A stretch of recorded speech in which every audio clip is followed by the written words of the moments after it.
سعودی عرب میں corona virus کے باعث عائد کی گئی پابندیاں جزوی طور پر ختم ہونے کے بعد اب حالات معمول پر آ رہے ہیں۔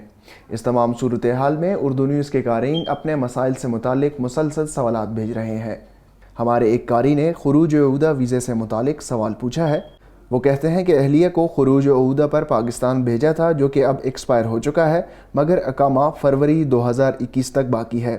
معلوم یہ کرنا ہے کہ اگر میں انہیں واپس نہ بلاؤں تو کیا وہ خروج عہدہ کے قانون کی خلاف ورزی کی مرتکب ہوں گی؟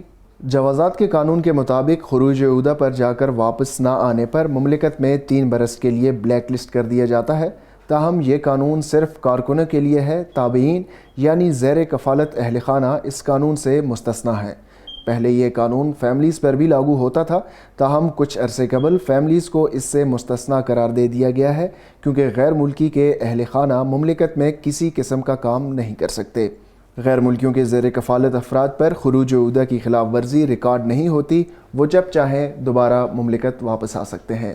اس حوالے سے مزید تفصیلات جاننے کے لیے وزٹ کیجیے ہماری ویب سائٹ urdunews.com۔